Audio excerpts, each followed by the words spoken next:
Why stay earthbound when prosperity awaits you in the stars? Come to Halcyon, the only colony on the edge of the frontier, owned and operated by corporations. A trip of 10 short years will feel like mere minutes, thanks to the comfort and safety of your very own hibernation chamber. You'll wake up in a perfect society designed to maximize your productivity with guaranteed full employment. With only a minor term of service, you will become the master of your own destiny when you go out of this world to the Halcyon colony.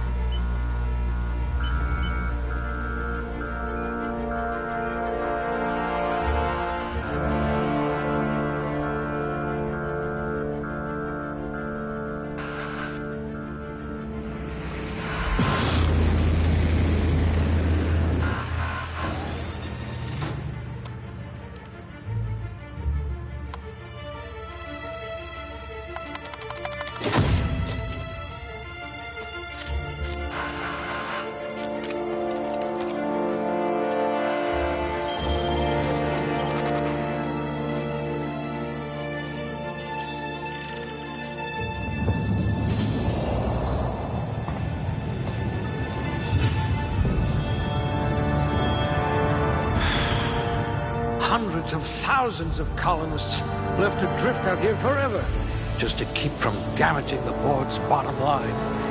Disgraceful.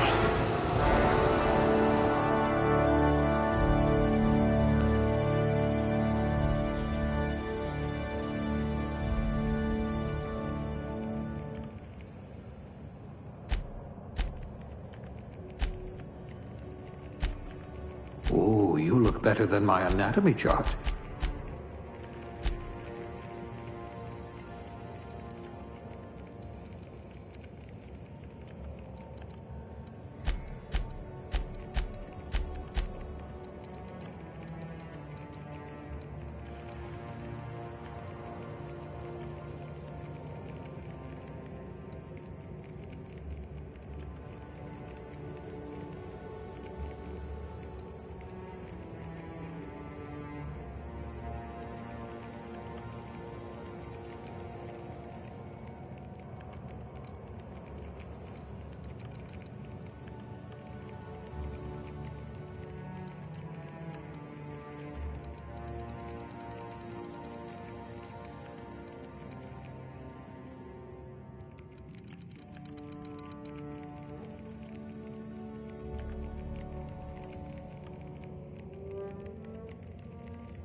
You could probably talk your way out of a landing ticket.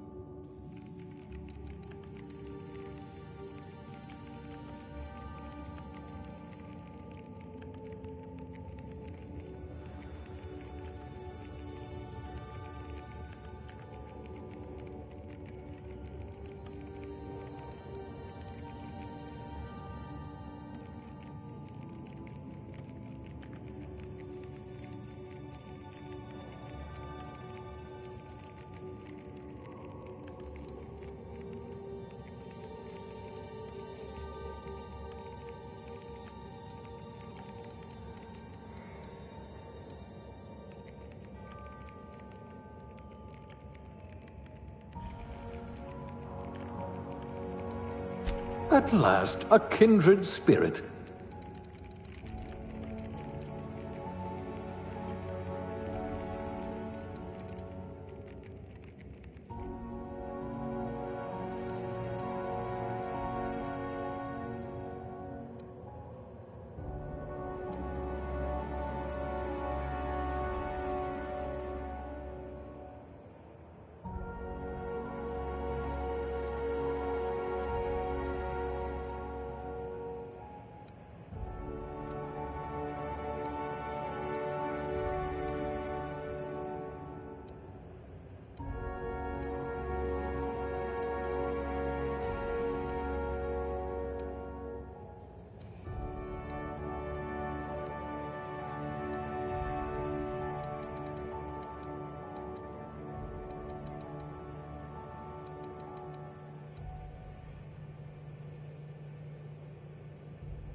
No missing fingers? You are good at your job.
Looks to be your lucky day, my friend.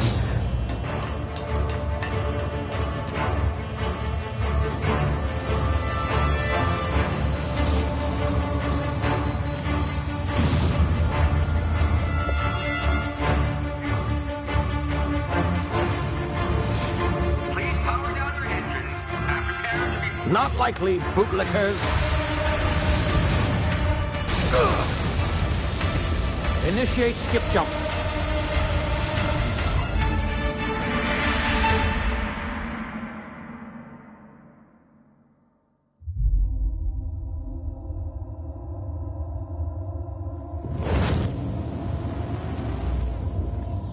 Status. Structural integrity down 25%. Power levels down 10%. Skip drive. Shit. Inoperable.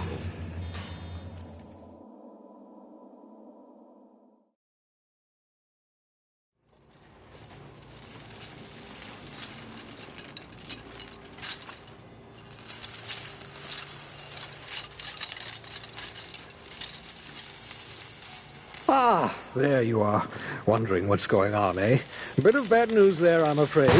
Your colony ship was inexplicably knocked out of skip space and forced to complete its journey at sublight speeds. This means that you and every other colonist on the Hope have been in suspended animation for 70 years, give or take. Normally, reviving someone after so long leads to some quite horrifying results. It's called explosive cell death, but it's really more of a liquefaction. Something wrong? Oh, yes, well, not to worry. I've pumped your body full of a special concoction I devised to keep you from dying so horrifically. Hopefully at all, but I guess we'll see, yes? Unfortunately, I used the last of my chemical supplies saving you. I know it's a lot to ask, but I must have your help securing more if we're to save the rest of your fellow colonists. I'd see it done myself, of course, but the board has a sizable bounty on my head. Now, my ship is inoperative, but I've managed to hire a smuggler to help you out. He'll be... Oh, I see we're in position. Good luck!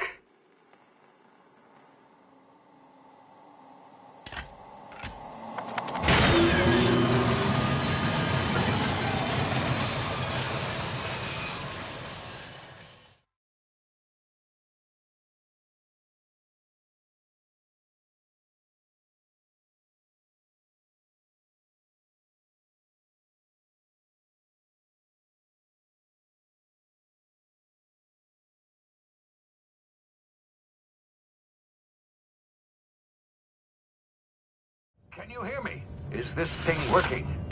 Ah, there you are. Now, where were we? Oh, yes, the smuggler. His name is Hawthorne, and he should be waiting for you at the landing site. He's to be your chauffeur, so to speak. Not to worry. I'm told he's a specialist. Dashing gunslinger, one-of-a-kind ship, that sort of thing. You'll like him, I'm sure. I've also outfitted you with a simple wireless monitor, so I can track your progress. I'll check in with you as soon as you land. Good luck. All the colonists are counting on you.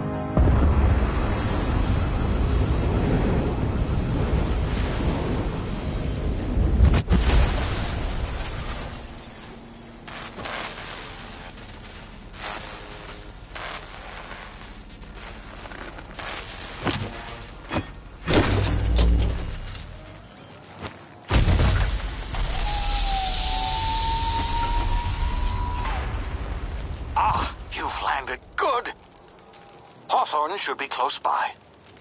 What in law's name? Is that him? Oh, that idiot.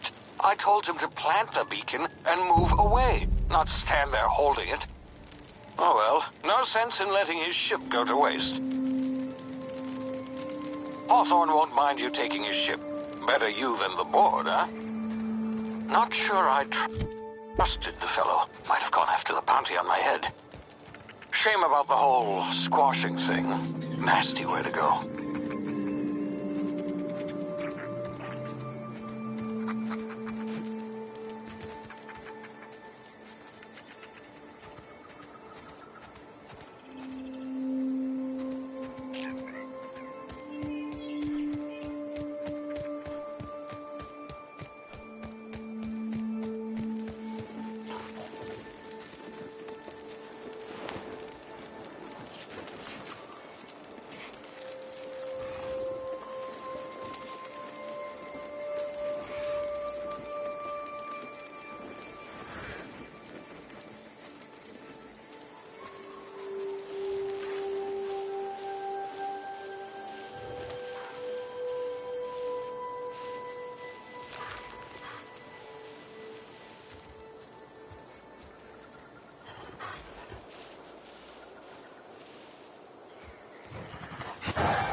You've been frozen for a while. There's bound to be unforeseen side effects.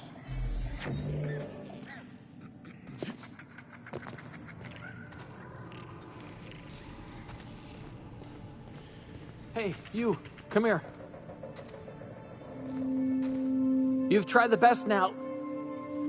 Now try the rest. Spacer's choice. Oh, law, that stings.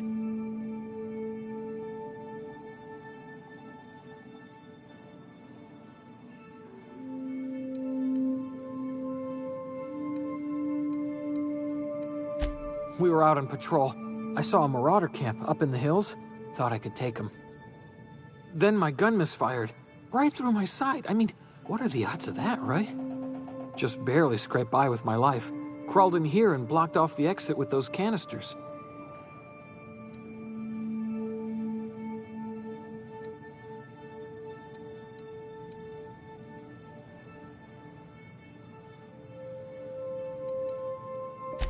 Gibbering, flesh-eating, law-breaking, unemployed lunatics with guns. Some hullhead grounded their spacecraft out in the open. That's a real good way to attract marauders. See those canisters by the entrance? Marauders come sniffing around in here, and I can take them all out with a single shot. Not bad, huh?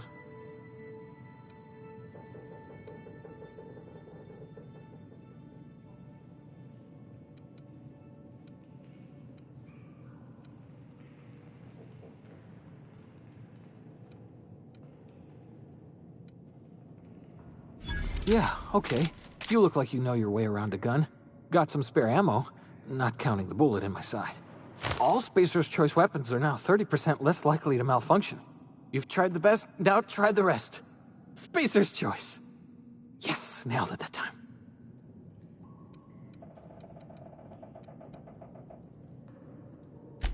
The Hope?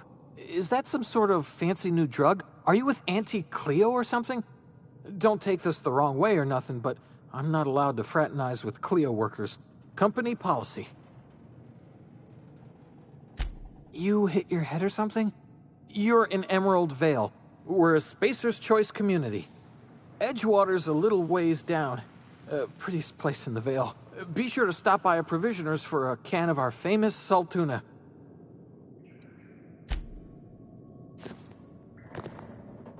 It's not the best choice, it's Spacer's choice.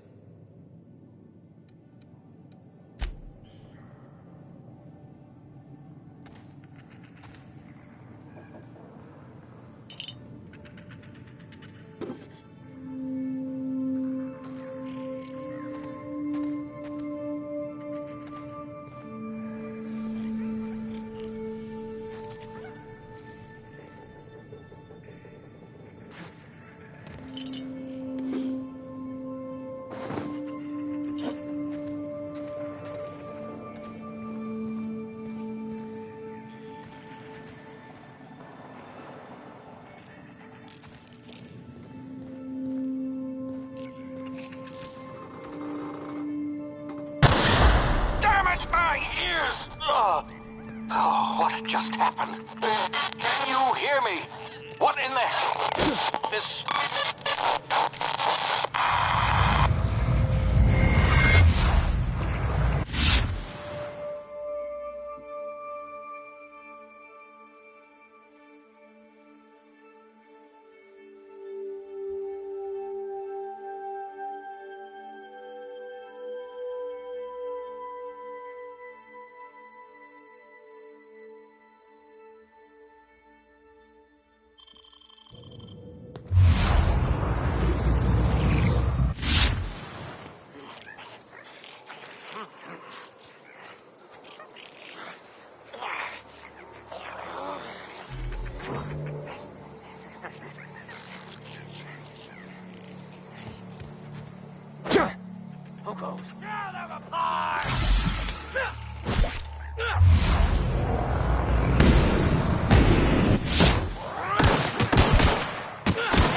Hey!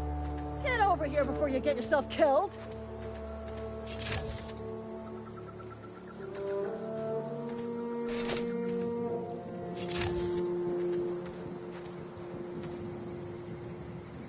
Talk to the lieutenant. She's sort of... Don't know where you came from, stranger, but you best keep your head down. There's marauders hereabouts, and worse, landing violators. Gall on that rung leech. Landing in the Vale without using an official Spacer's Choice landing pad. I'd slap him with a fine if it weren't for all these marauders shambling about.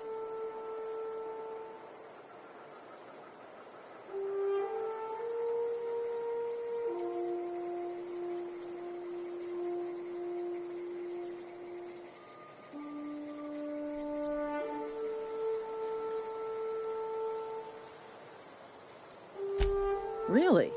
How is he?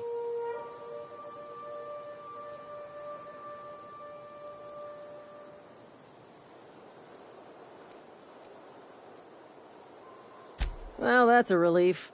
You don't want to know how much paperwork's involved in paying off a gravesite fee.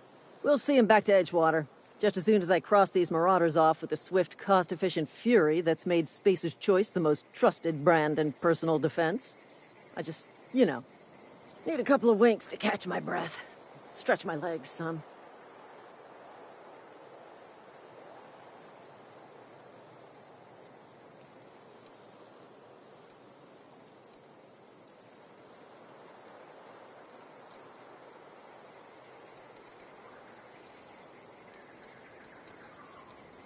Well, sometimes. Management's real good at cost-benefit analysis. But, seeing as I'm the acting manager in this situation, you know what? You're right. It's time we cross those marauders off, find whoever owns that ship, and file a full report. Then it's gonna be fucking laminated. Here we go.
over here before you get yourself killed.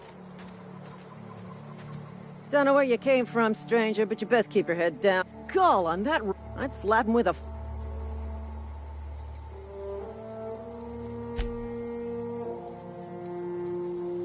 Well, we'll see him back to Edgewater. I just, need it. Well, sometimes. Man, you know what? Here we go.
Please be informed that this vessel contains no valuable plunder.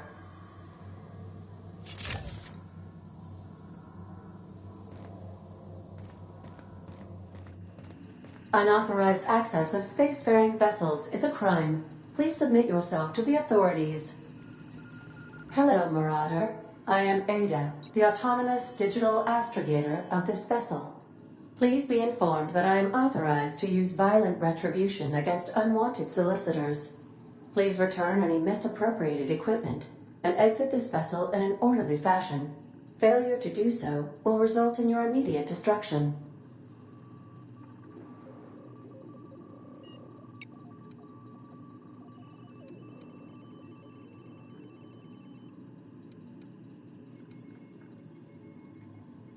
I detect an elevated heart rate, indicating dishonesty. Please prepare yourself for lethal deterrence. Jettison procedures initiated. Please engage in airlocks. Prepare to eject all boarding parties in 5, 4, 3, 2,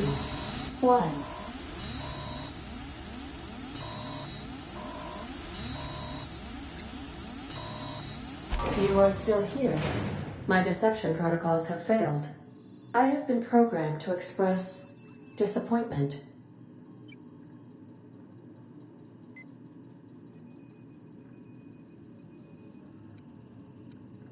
I am incapable of accepting orders from anyone other than Captain Alex Hawthorne.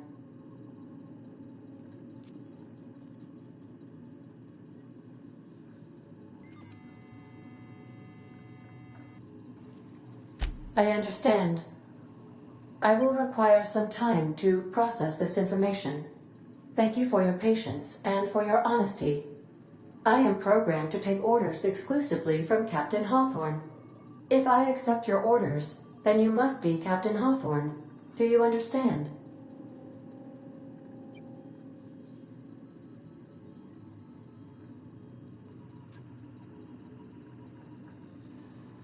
Well done, Captain Hawthorne. I see your powers of deductive reasoning remain intact. Unfortunately, our engine is currently inoperable. Our main drive suffered a critical power failure, and we were forced to make an emergency landing. The main drive's power regulator has been irreparably damaged and must be replaced.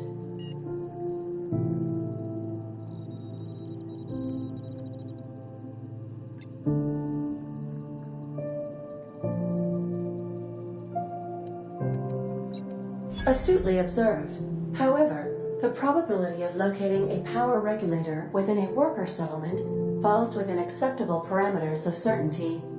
High-capacity power regulators are sometimes employed in the electrical networks of worker settlements. I have taken the liberty of printing you a new Captain's Identity cartridge. Please try not to lose it this time.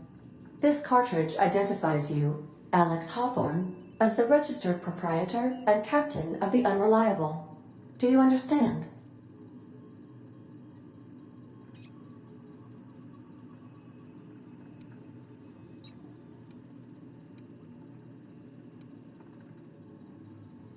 Thank you. I appreciate your cooperation. Best of luck in your search for a power regulator. Try to stay alive this time. What can I do for you, Captain? Goodbye.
Due to catastrophic power failure, all doors will remain on security lockdown. I suppose everything on the Unreliable belongs to you now, Captain. Help yourself. No, really.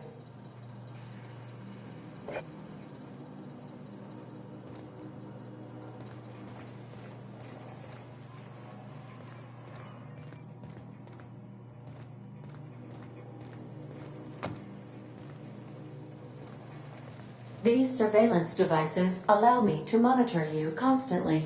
Please ignore them.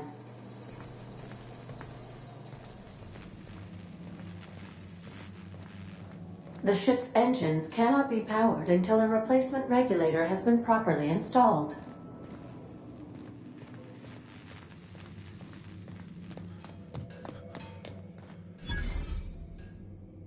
One.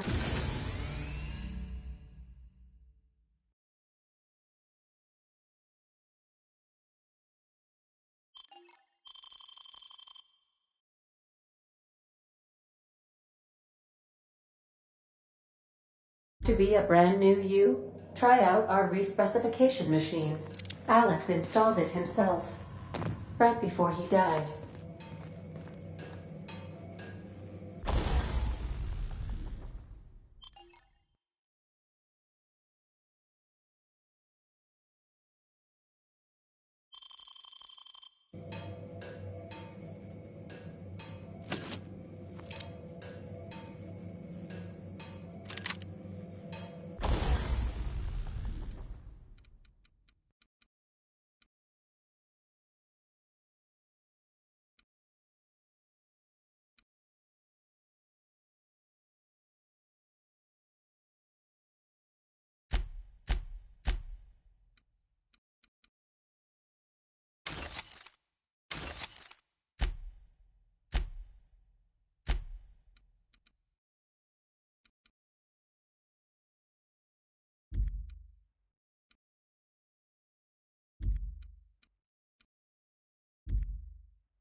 If your equipment is in need of repair or modification, the Crux 2000 workbench is at your disposal, Captain.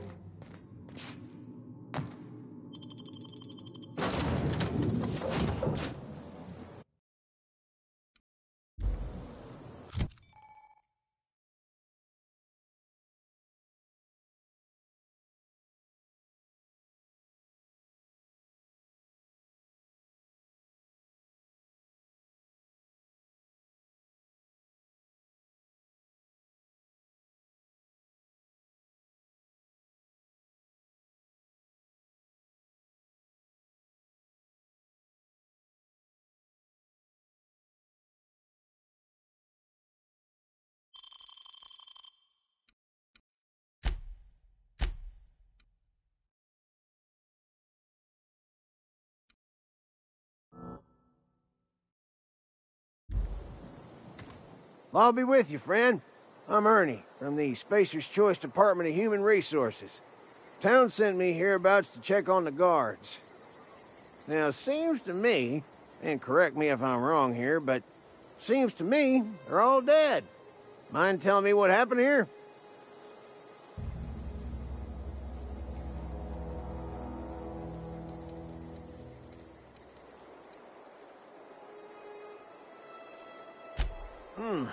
Altercation, you say? Shame as that goes. Spacer's Choice policy strictly prohibits dying during work hours. Guess I'd better get to cleaning up. Can't just leave company property scattered about, bleeding out on the dirt.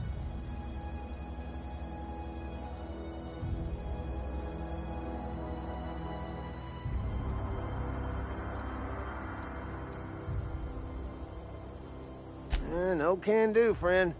That armor's Spacer's Choice property. Bodies, too. Living or otherwise. Company policy, you see. You don't want to amble on over to Edgewater at your earliest convenience. Constable's office might have work for someone with your, let's just say, aggressive disposition. Oh, and be sure to stop by the Edgewater Provisioner for a can of salt tuna. It's not the best choice. It's Spacer's Choice. Don't get paid bits to chat with strangers. You want to chew the rag, go talk to Silas over by the cemetery.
Whoa, hey, where'd you come from?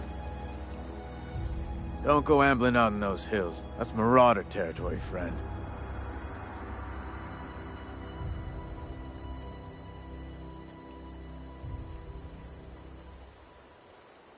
Your pod? What are you on about? You take a bruise to the cranium? Ain't safe out here. You'd best head into town. Avail yourself of Edgewater's high walls. And low prices.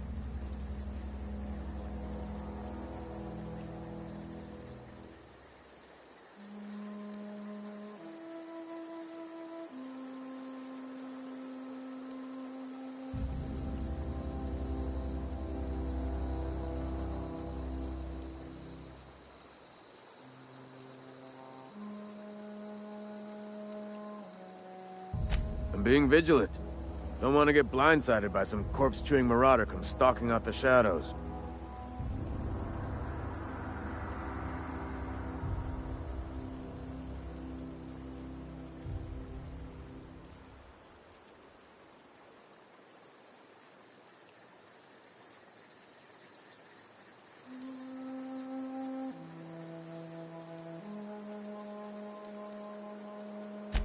Oh, worse. Unemployed cannibals. You ever seen a marauder hold down a job? Or put a stake into society?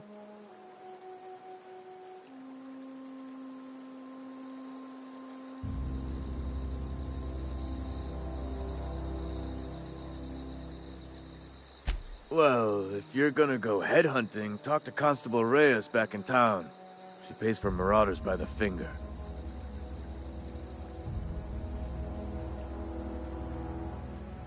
Pleased to make your acquaintanceship. I'd shake your hand, but I've been hauling corpses. You don't want none of that on you. Name's Silas. Junior in humor for the town of Edgewater. We're all part of the Spacer's Choice family.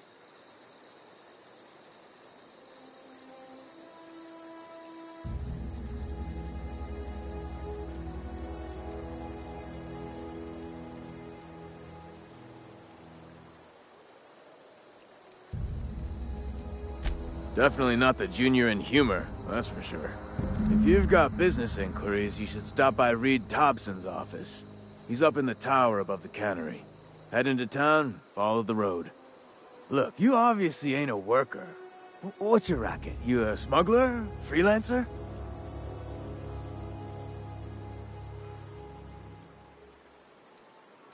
Edgewater is a company town, board-owned and operated.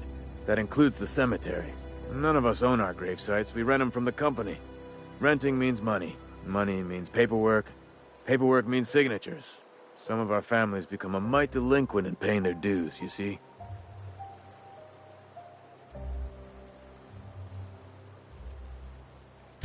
Four workers still haven't paid up.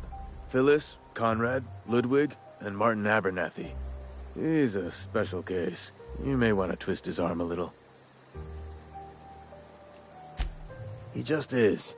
Look, I don't want to get into it. Just make sure he pays up.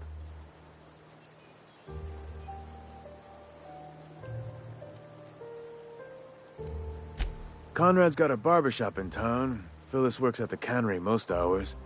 Abernathy... I ain't seen him in a few days. His domicile is near the cannery. You'll find him in town. All except Ludwig, that is. He's over by the landing pad. Yeah?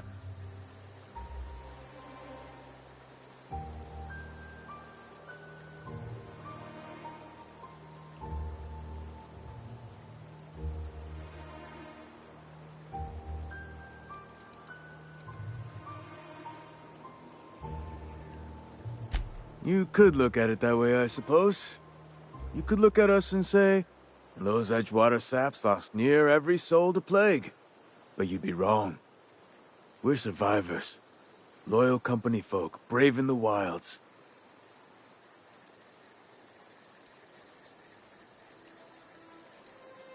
Every now and again, a virulent plague sweeps through our town. That's life on the frontier, I suppose. A body grows accustomed. Hang on, I'm doing some math in my head.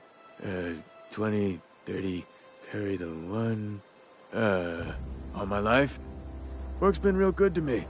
Fresh air, exercise. Only problem's the paperwork. Can't get anybody to pay their gravesite fees.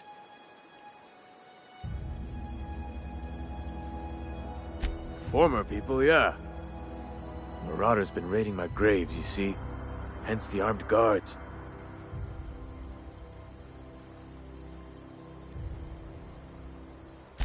Flesh-gnawing, marrow-sipping creatures of pure depravity they are. If those marauders swipe any more bodies out of my cemetery, company's gonna duck my pay.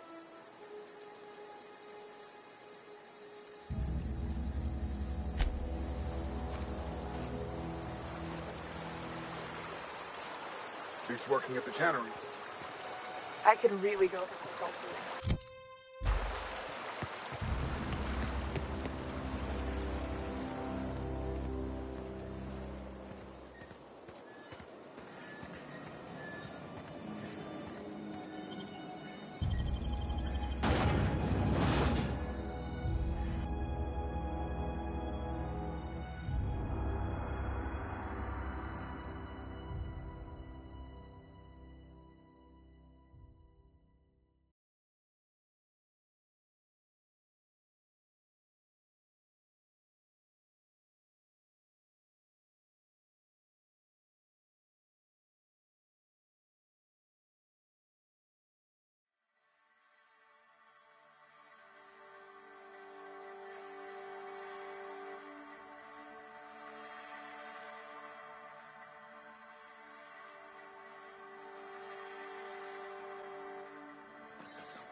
Keep your distance, friend.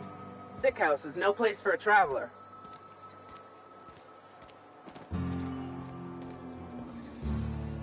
Spacer's choice takes care of its own.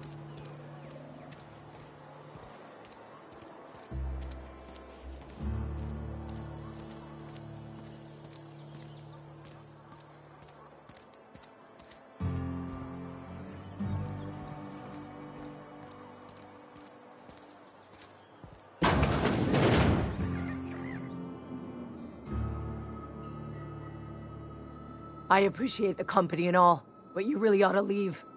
You don't want to be seen around me. Hey, keep it down. That kind of talk's bound to put sights on the both of us. I'm in about as much trouble as I can be. No reason you ought to be tarnished by association. People are gonna talk.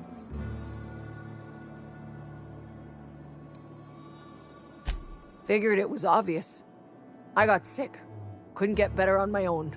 Got moved here for everyone's sake. Maybe you don't know this, but there's a real simple reason you don't talk to the plagued. You don't want what we've got.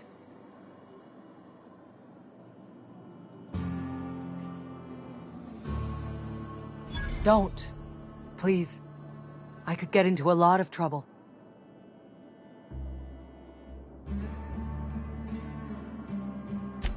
That's kind of you to say, I suppose.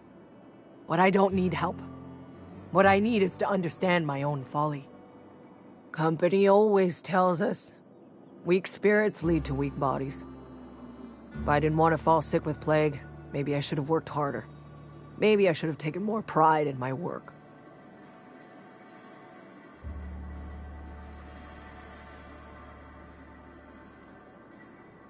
I really wish you wouldn't say those sorts of things. I told you once already. People could be listening. I'm feeling a touch faint. If you don't mind, I'd like to be alone for a spell.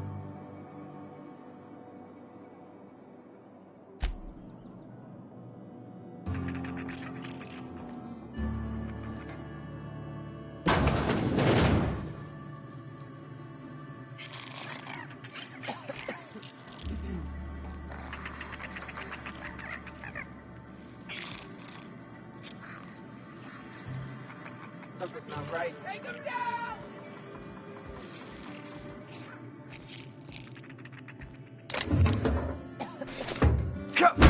Cross one off!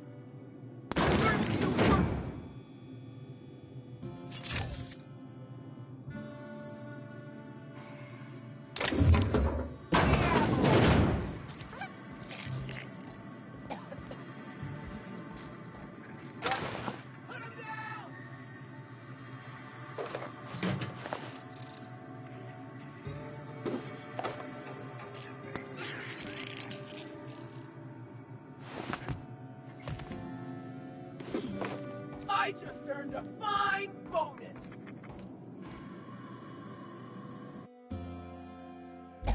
Get him!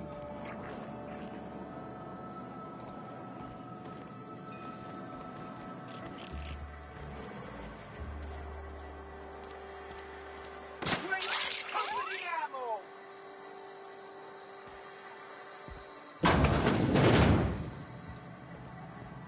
Please don't touch anything. Your hands are probably crawling with germs. Physical hygiene recapitulates moral hygiene. Cleanliness is next to lawfulness.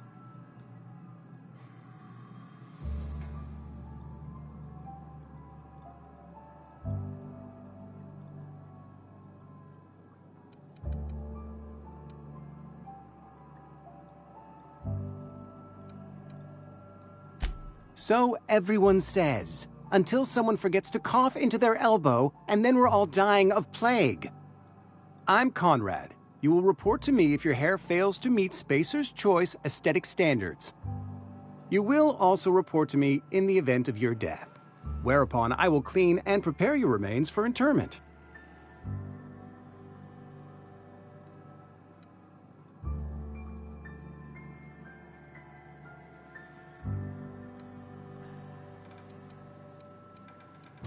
Ah, gravesite fees. Silas and I had talked about this at length. I thought I'd made it clear my pecuniary situation precludes the necessary restitutions. As broke as pie crust, friend. Bidless, indigent, destitute. I simply cannot afford it. I am a blemish on the prosperity of our fair settlement. When I expire, I expect Silas to toss my body into a ditch.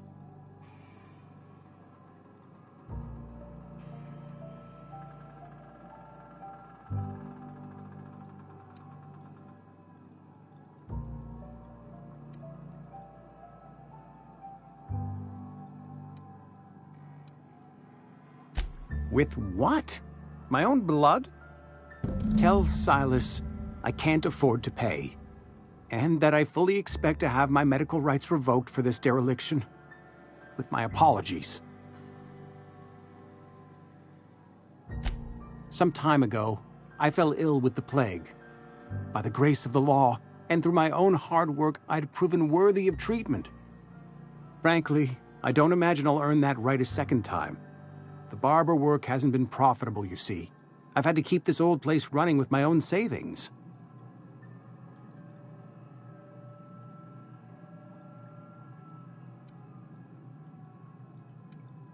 Not a bad idea. But I'd need some kind of collateral.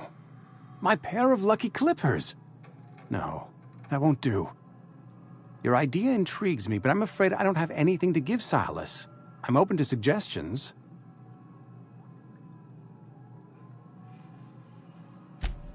Much obliged. What can I do for you?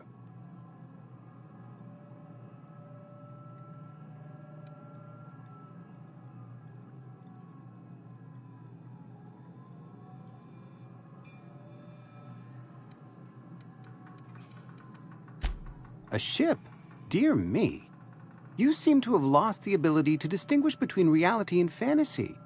This is what happens when you let your imagination run wild. I don't approve of fantasizing. It's a dreadful habit, corrosive to the mental faculties. You ought to let the vicar take a look inside your head.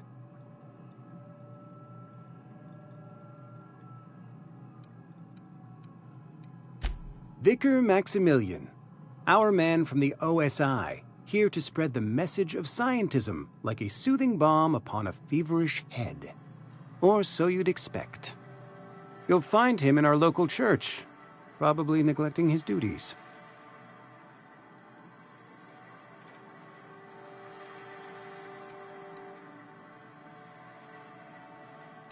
He doesn't seem to like us much.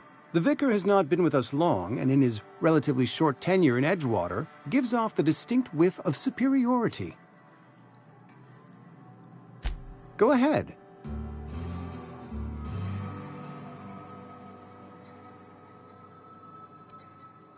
The plague's come at us with a vengeance this year. lost 6 workers in as many months. I wouldn't call them good workers, mind you. If they were any good, they'd have been treated. Still, it is a shame. Fever, chills, fatigue, aching, vomiting, an excess of phlegm, a tendency towards belly aching.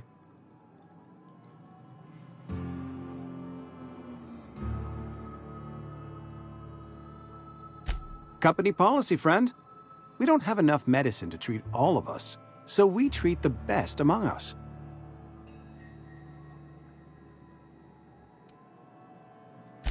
Mr. Thompson's brainchild. Have you met him yet?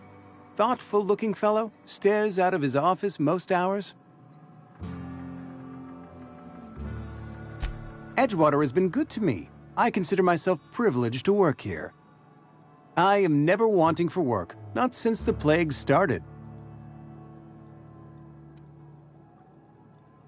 As the good vicar says, work fortifies the spirit of a man. If you want to feel exhausted, try not having any work.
Heard something outside the walls today. Nothing for us outside those walls. You ought to know that.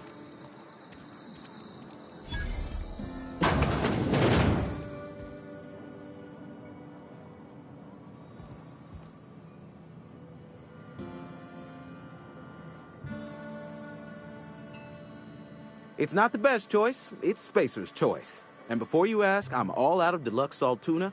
All I've got is gourmet.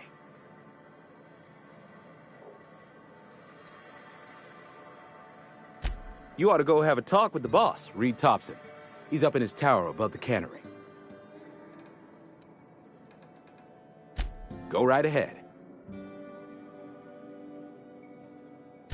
What, you mean Edgewater? That's a peculiar question. This a test? Am I being tested right now? It's, fine and dandy. Couldn't be happier. Wouldn't want to spend my life working anywhere else. Prettiest little town on Terra 2.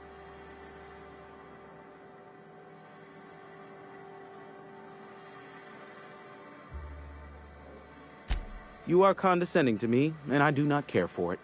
I am lucky to have my work, lucky to be alive. I don't get paid for banter. Was there something you needed?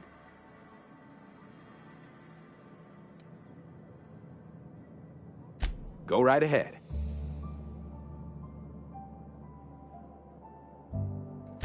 Other than yourself? Definitely the vicar. Don't get me wrong. He seems a decent man, cut from church cloth, knows his scriptures. But there's something about him that bothers me. Like he's not one of us. Sometimes I suspect he doesn't even want to be here. Plague? I don't know anything about a plague. We are the very picture of hot-blooded physical vigor.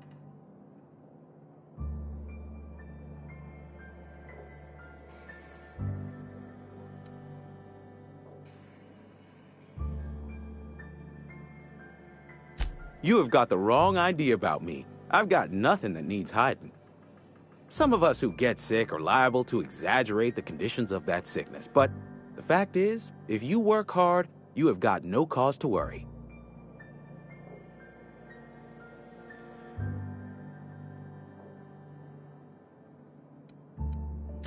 Survival of the fittest. It ain't just the law of nature, it's company policy. Medical treatment is commensurate with our value to society. Spacer's Choice will dispense medicine for the indispensable worker. Natural selection at work.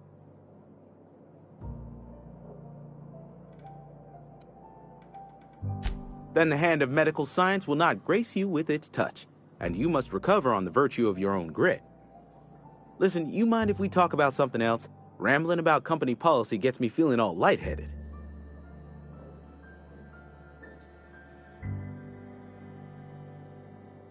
Music to my ears.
Spacer's Choice.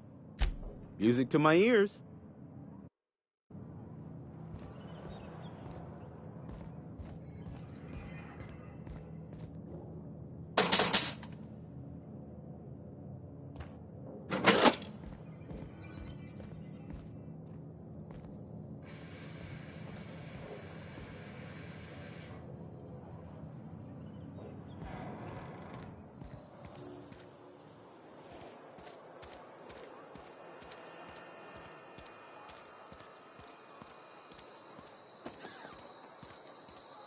Wonder if the plague's ever gonna pass. Just keep working.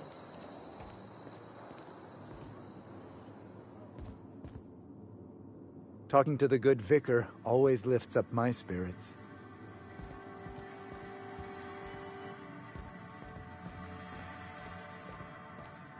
Hey there, Mary.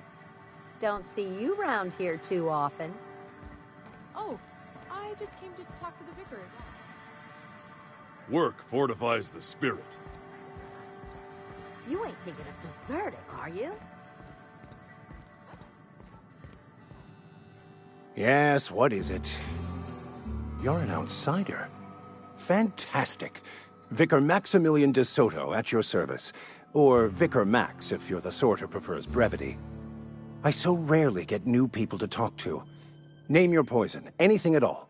Spiritual counseling? This season's tossball predictions? The quickest way out of town?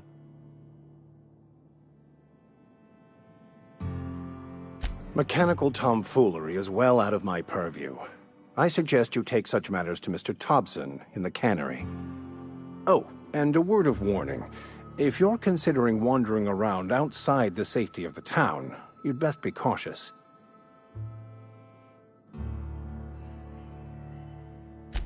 Marauders are about. Though if you are planning on venturing outside, I do have a proposition that may interest you. One of the reasons I transferred here was to fulfill my duty in hunting down banned heretical texts. I happen to know such a book is, as we speak, tainting a collector's library in Emerald Vale. However, the collector's residence lies outside the town's walls. My retrieval efforts have been thwarted by marauders who have overrun the property. Should you fare better than me, I'd pay a handsome sum for the book.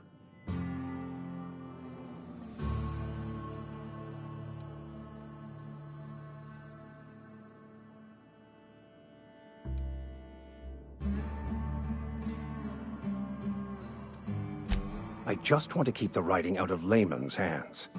It wouldn't do for such information to fall into public consumption.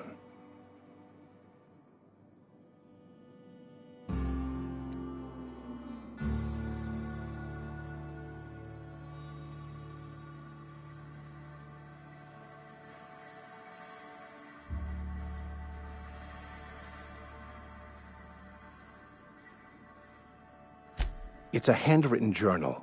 A faded blue cover with the name M. Bakonu handwritten in the lower corner. I'll mark where I saw it on your map. Assuming you're serious? It is not only a beautiful relic of a bygone time, it's also the thoughts of an early thinker on the nature of man's place in the cosmos. Not many in this colony could understand its true value, should they ever read it. Thank you. If you retrieve it, you can always find me here.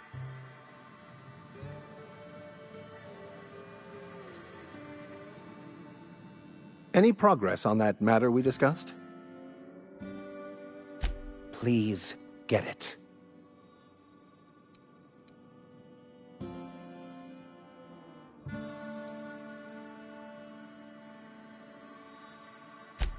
What would you like to discuss?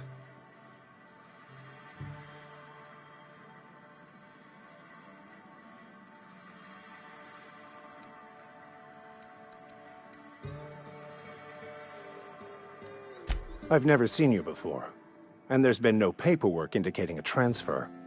Half the time it's wrong, but a new worker without paperwork? Unheard of. Also, you lack the distinctive worker gaze. Usually either a deadening behind the eyes, or in some rare cases, a wild-eyed frenzy, like a trapped animal.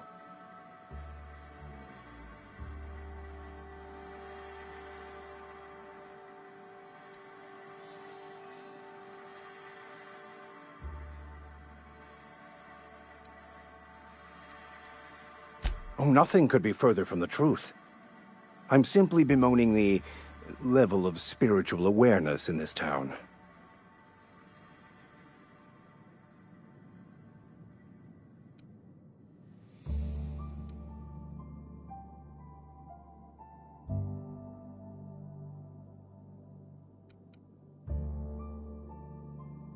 Yes, but there are few who hear me in this miserable place.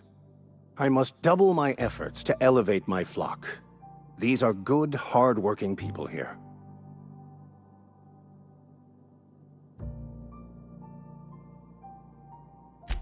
Yes, and thank you for pointing it out.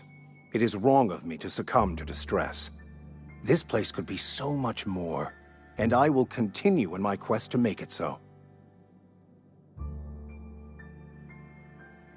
They who are not satisfied with their work are satisfied with nothing. No? How about, work fortifies the spirit. True exhaustion awaits idle hands.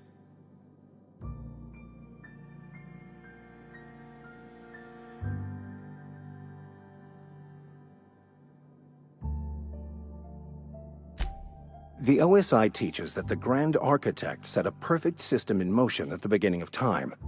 Contentment is found by accepting one's role in that grand plan.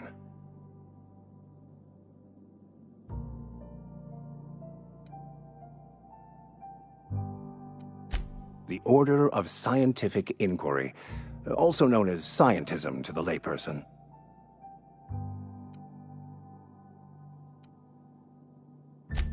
You don't talk to the Grand Architect. Once the universe was set in motion, it stepped back. It has no concern for us.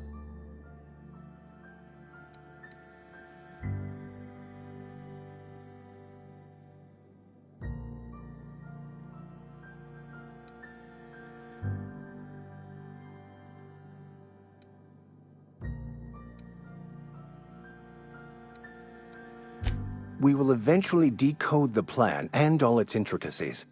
Once we are able to deduce the properties of every particle in the universe and its trajectory, we will know everything. The future, the past, each person's place within the plan, all will be laid out before us, removing struggle and bringing peace. No one will ever need question their path again.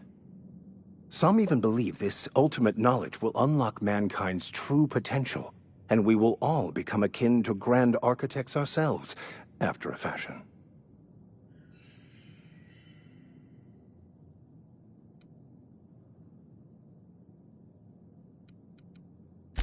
I would love to discuss the finer points of my religion with you.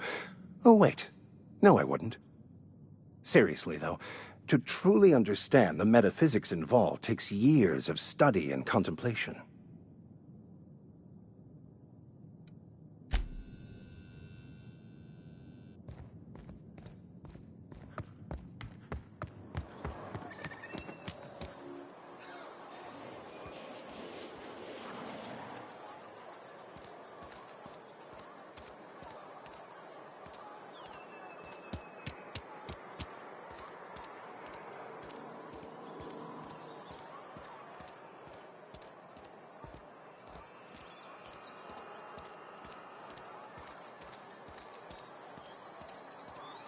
I'm sorry. I'll just be a minute.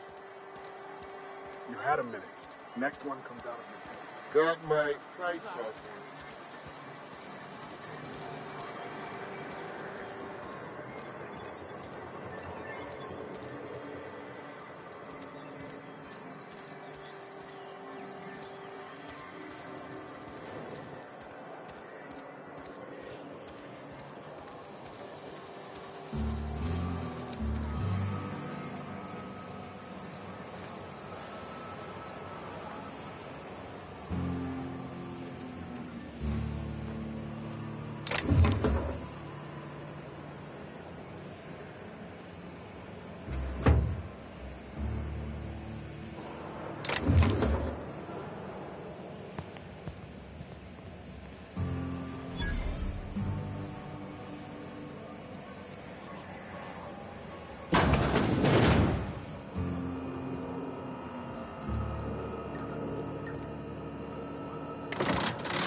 I don't have time for this.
Sorry, I got a lot to do. Move along.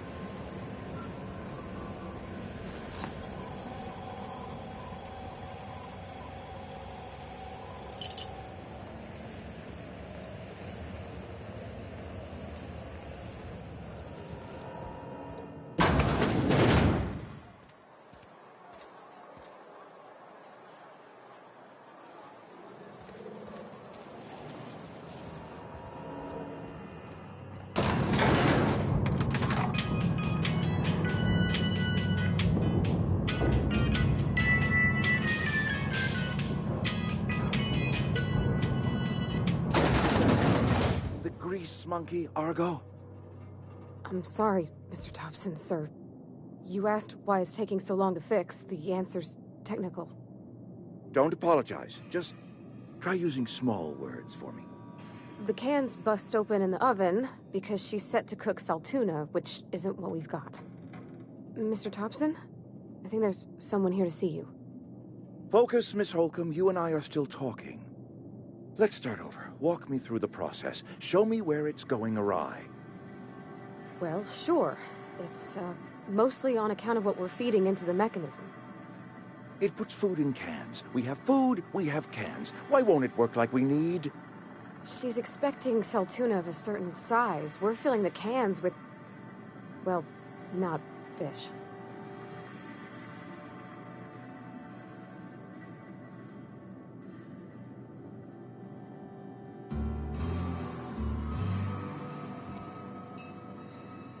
Seems we've got a guest. Really now, Parvati, I do wish you'd spoken up. I do apologize. I was given no forewarning of your arrival, or I might have welcomed you at the gates myself.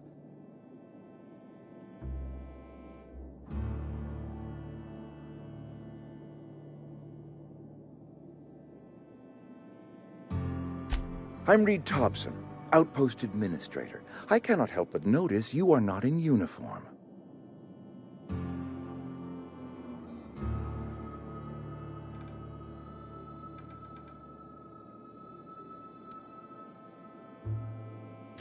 Shirt, pants, work boots, company-approved colors. The, honorable apparel of a loyal worker?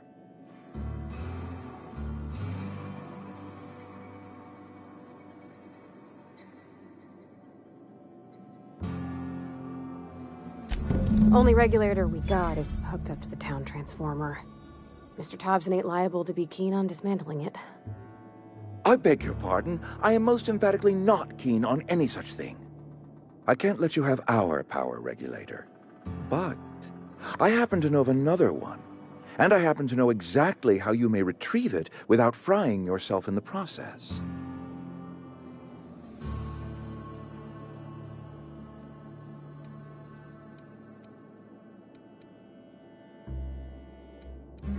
There's a power regulator in the old botanical lab. It's mostly abandoned, so all that power is being squandered. Go down to the geothermal plant. Reroute power from the botanical district over to us. Once their power's shut down, you can have their regulator and be along on your way.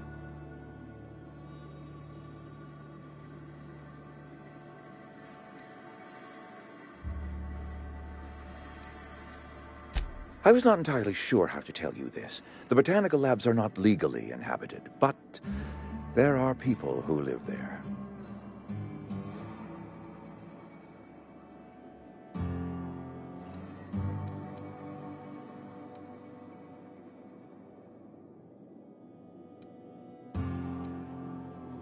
The people living in the botanical labs, they're deserters, former workers. I need them back at their posts. I need them to come home.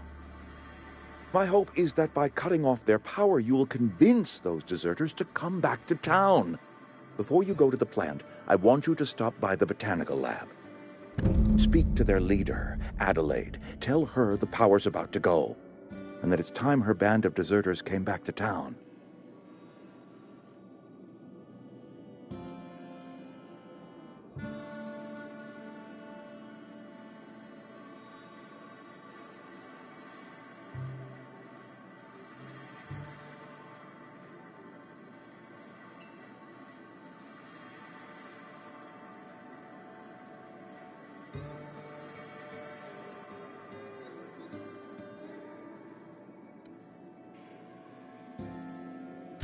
Adelaide's older than the other deserters.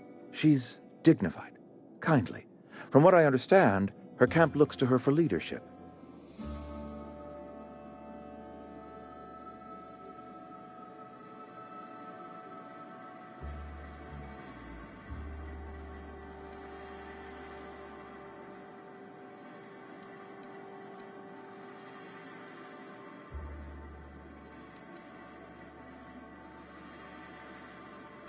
That reason was me. I asked too much and pushed too hard.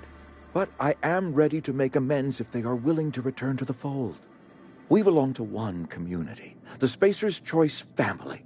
If we dissolve into factions, then we will all perish separately. Adelaide will understand that. My dad told me all about the plant. Taught me all he knew. I could come in useful. I mean, if that's all right with you, Mr. Thompson. Sir. I hesitate to part ways with Miss Holcomb, but I cannot deny that she is talented and may prove useful to you. You will need an administrative passcode in order to enter the plant. I am trusting you with mine, and trusting Miss Holcomb to guide you if you'd like. Great! I got my wrenches and diagnosticators and hairpins and engine tape, so I'm all set. Well, I am glad to hear that. Best of luck to you, and thank you again for your help. It is a lot to ask of a stranger, I know.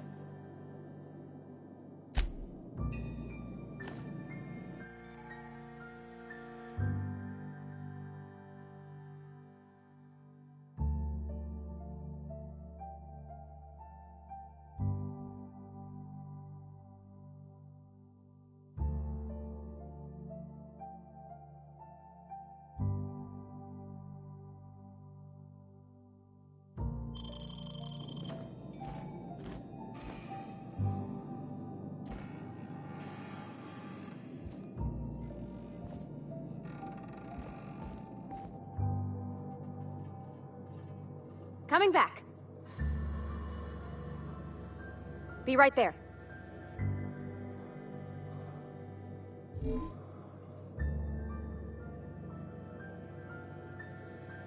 Coming.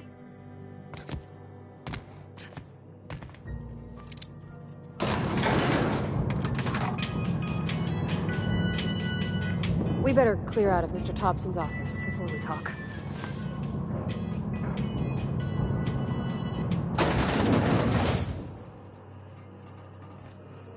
Hey, mister, can we talk? Sorry.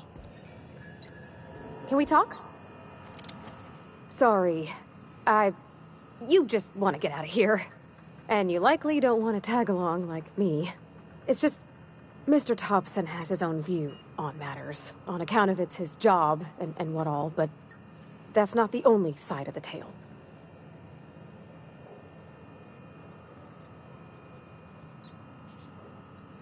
To Mr. Thompson, a person's a gear. It does its job quiet-like.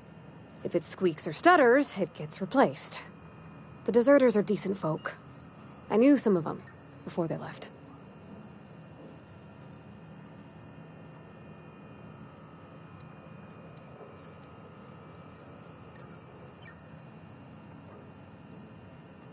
I don't know anybody well. I mostly listen to them talk, kept my head down. There was a boy named Thomas who used to follow me around, asking questions about the stuff I fixed. He was real sweet to me. Not any sort of dissident.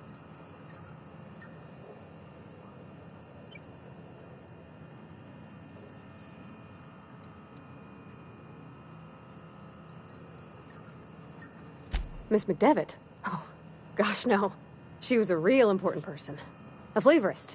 Made all the food taste decent. She used to work up in the big office with Mr. Thompson. All I know is she left after her son died. It was a real big to-do. I could hear them both yelling clear from my own place.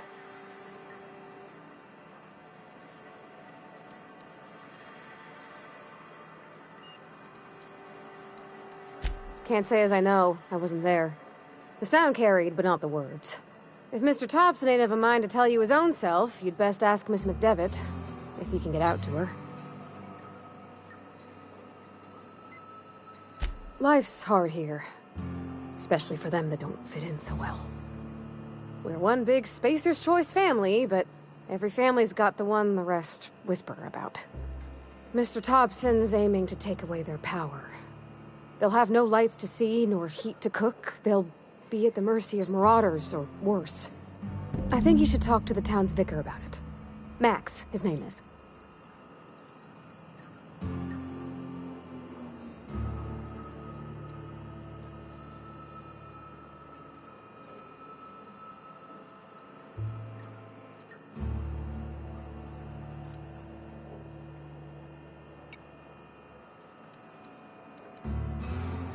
Books are for rich folk.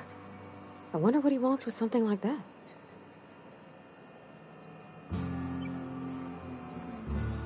About if what Mr. Thompson proposes to do is upright. Leaving Miss McDevitt's folk to their fate. Their neighbors. Kin. And maybe he can think of something else to try. Something we ain't. He used to go walking outside town. Maybe he found something that'll help. It's just an idea. That's all. Thanks, mister. I just think when you gotta make a decision that'll hurt somebody, it's best to think on the right and wrong of it. That's what my dad used to say anyways. Yeah. That's on account of how I never met her.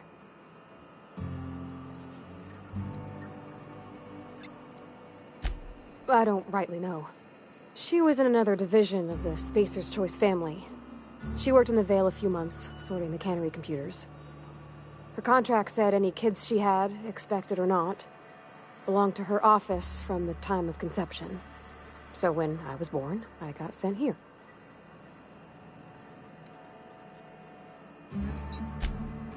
I don't know about normal. Dad said she worked under some kind of special contract. It's sensible.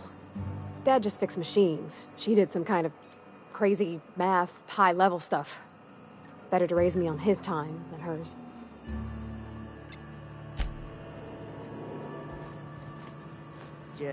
Just gotta keep our heads up.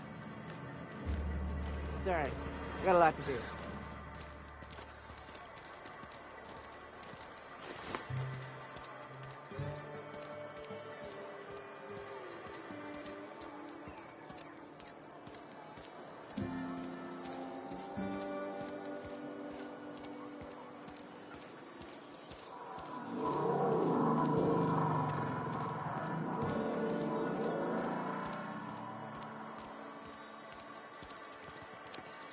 I've always felt weird in here.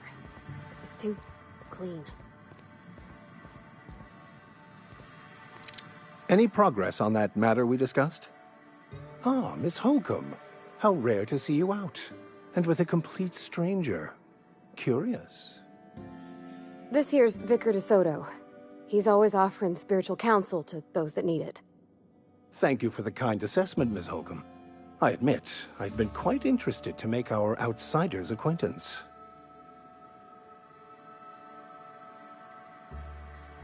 Please get it.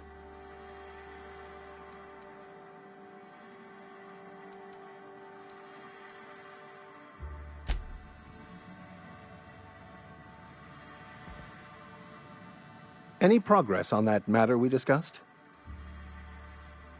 Please get it. A religious text deemed heretical by the OSI is an unsafe object at large, though I understand why a collector would desire to possess such a rare book. Because I'm also a collector of books. Rare things in this colony. Appreciation of the written word outside monthly periodicals is virtually unknown here.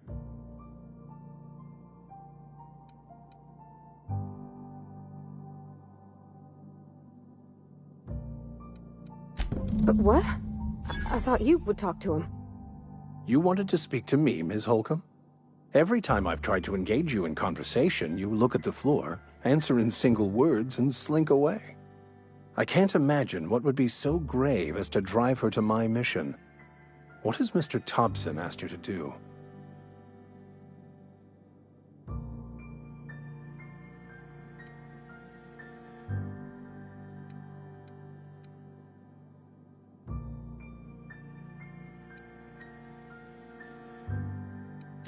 depriving them of safety from the marauders and wildlife.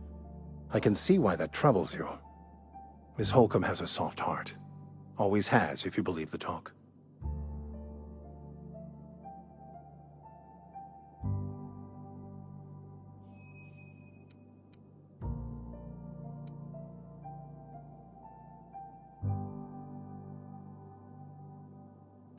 They rejected the order of society and live beyond the walls so thoughtfully provided by our Spacer's Choice patrons.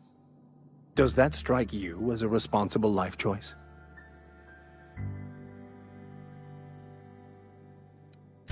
Assuming your goal is to save as many as possible, then you should bring everyone together. Send the power to Edgewater and convince the deserters to return to the fold.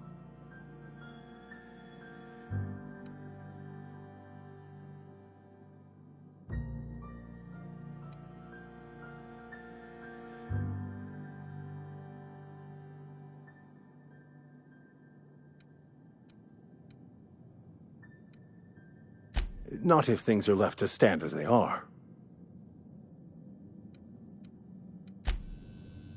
Any progress? Please get it.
When I was little, we'd get freighters in every Sunday noon. Now they only come but once a month. I love the wind here.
I'm going.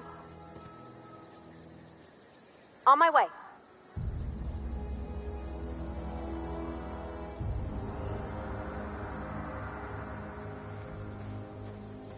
Sure thing.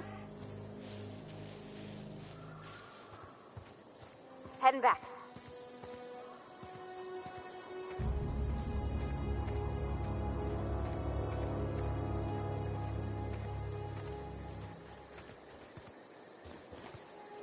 Something you need?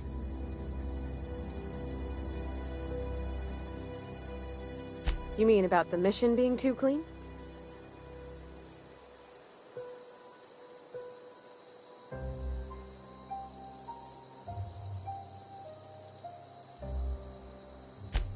I know, but Vicker says the universe is a machine, that it runs by law.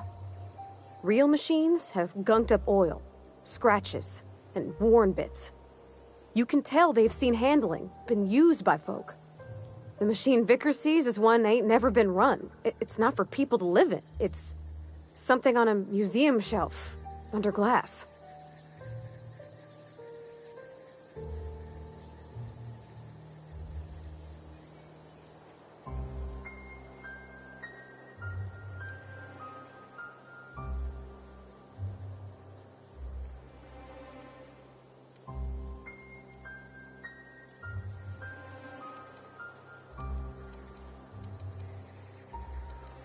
The Vicar's about the only soul in the Vale who spends his time thinking on what is and ain't right.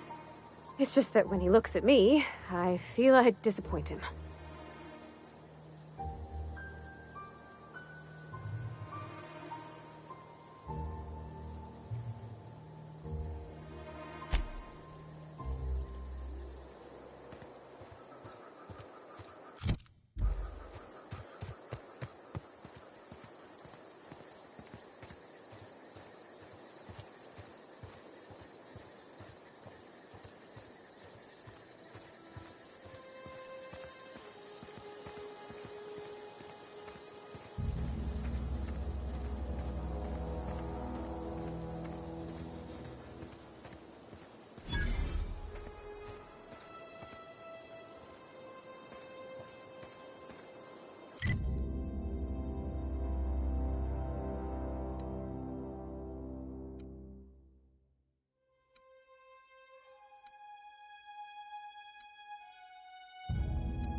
For me.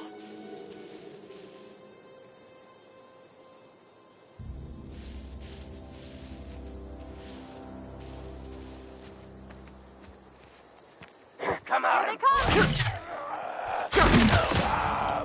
That hurt.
Move along, stranger.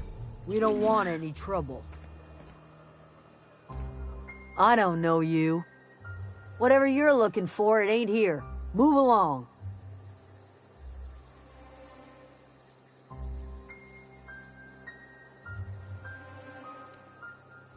Answers, huh? You must be one of those philosophicals. Already got ourselves one of those.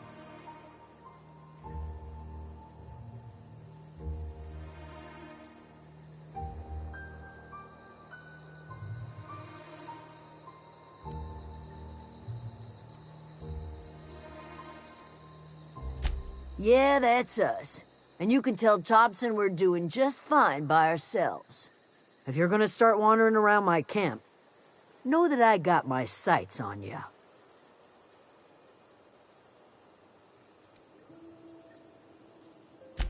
A geo what? Look, plants ain't my purview. You're better off asking after Adelaide.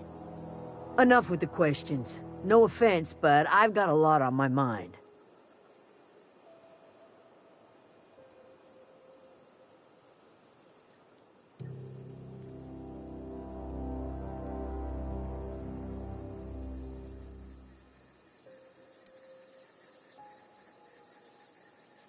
You don't know what enough with the questions means?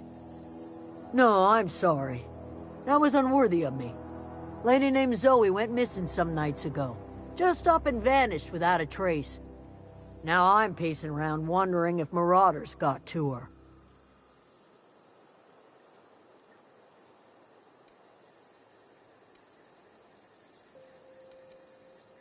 It's not like Zoe to go wandering. Figured she might be out scavenging, but that ain't exactly her talent. Can't imagine where she's gone. Vale's a wide place. She could be anywhere. Could do without the gallows humor. Over in the hothouse, tending crop. I'll tell you what I can. Vex me. If she told anybody, they ain't telling me.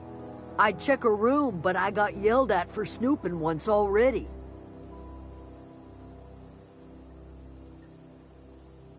Little ways ago. She was always obsessing over her serial dramas. Wanted to see what the fuss was about. Could be.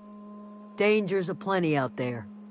No telling why marauders would steal somebody like Zoe. Got no useful skills far as I could tell.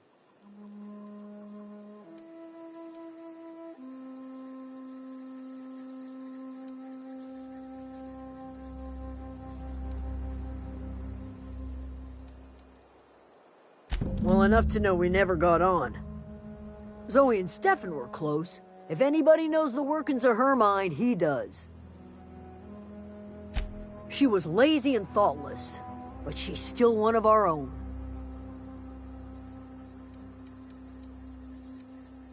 What is it?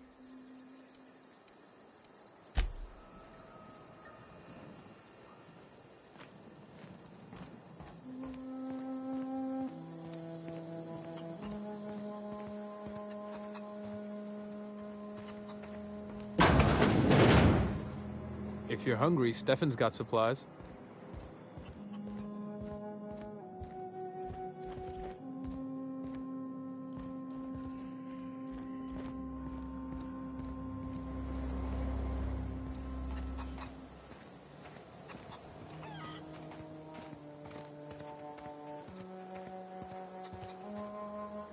You hungry?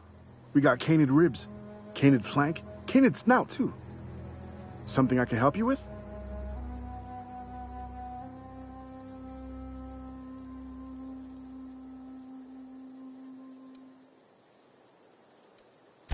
You mean Zoe? Yeah, we were pretty close. Not like her to go loping off. Zoe and I were gonna watch the serials, as is our custom. She never turned up. I looked around, but she was nowhere to be found. You sound like some type of corporate fixer asking all these questions. Zoe was always obsessed with this serial. Masked Marketeer. A scion of Byzantium turns to banditry and teaches his marauder companions the wisdom of free market economics. Shame she up and vanished when she did. I had a surprise lined up for her. The other day I got my hands on a genuine copy of the latest Masked Marketeer. I was gonna surprise Zoe with it, but she was gone the next day.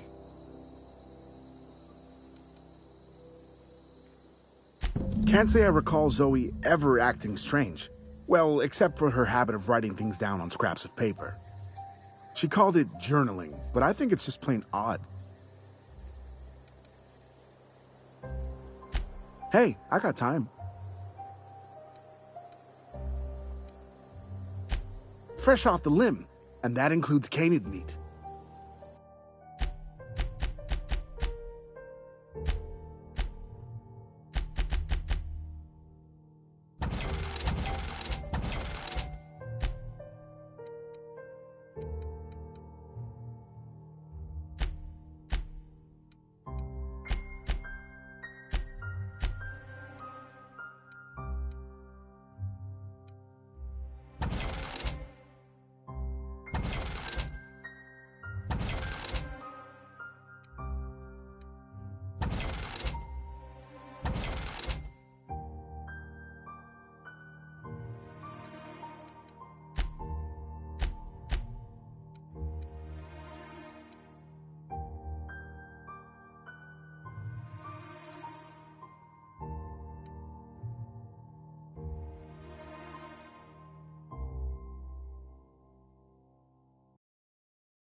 Keep your wits about you, friend.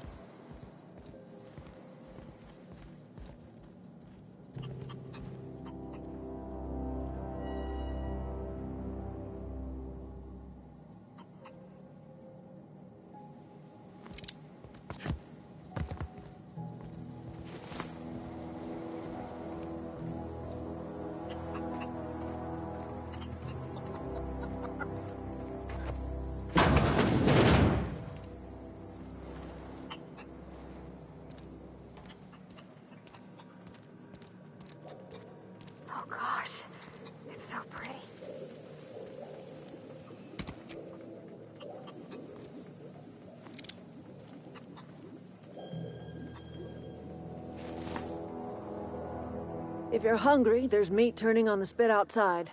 If you're bearing illness, find a place to lay your head down and I'll fetch you a poultice. Whatever your troubles with Edgewater, leave them at the gates and be welcomed here. Any questions, dear? I have been called that, among other things. Green Thumb, grandmother, the strange old lady who keeps flowers. But yes, Adelaide will do just fine. Excuse me, Miss McDevitt? Sorry, it's just...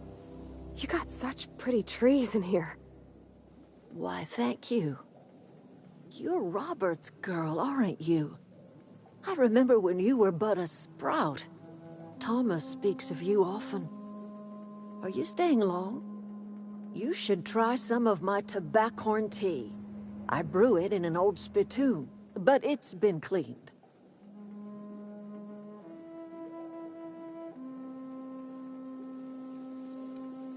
No, dear. The garden belongs to us all. Life is the gift of the universe, and the universe yields its bounty equally, absent of prejudice.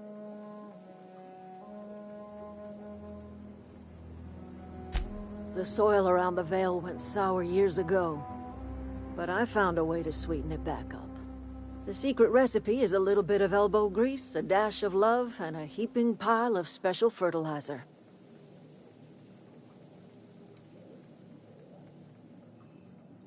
A home for anyone who's ever turned their backs on Edgewater. A home for those of us with nowhere left to go and nothing to lose. So, like the spores of the puffball, cast on the wind and alighting on fresh soil, we put down new roots. It is an unpleasant story, dear. But the short of it is that sometimes one wakes up and realizes the place that was once her home for much of her life has changed. The home in which we spent our lives has left us behind, and so we must move on. And that is as much as I will say on the subject. Reed Thompson? You here on behalf of that cold-eyed reptile? Let's hear it. What's Reed's idea of peace, then?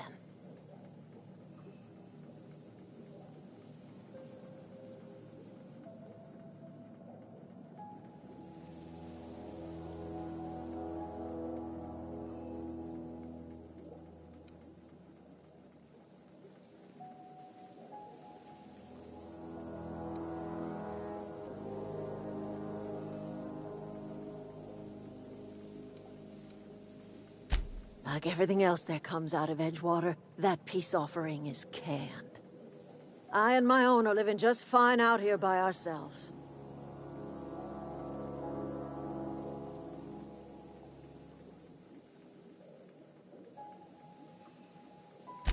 He would do such a thing. The question is, why would you agree to his plans?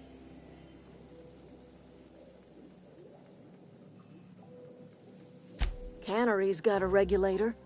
You want ship parts, you ought to rip them out of the cannery's guts and leave us be. If you're going down to the plant, you should divert power away from Edgewater and toward our end of the grid. Think about it.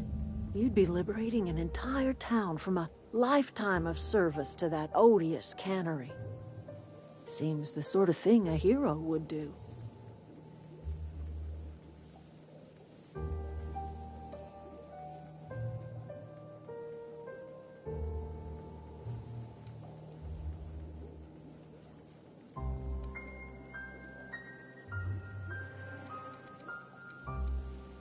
You've seen that miserable excuse for a town with your own lamps.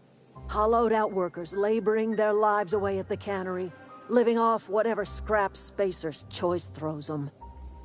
You know that's true, don't you, Ms. Holcomb? Your father died of overwork. His heart gave out. He was tired all the time, sure, but he was old, ma'am, and he raised me all by his lonesome. Look what they did to this child. Lost her family to the company, and still she defends them.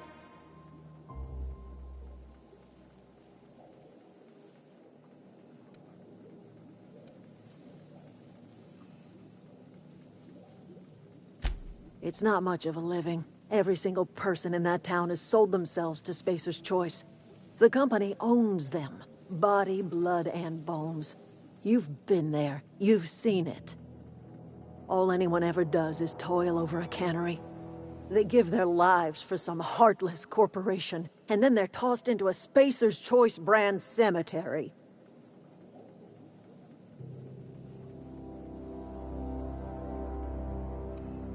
Life in Edgewater grinds to a halt. The cannery shuts down, workers desert in droves, and our own little camp grows and thrives.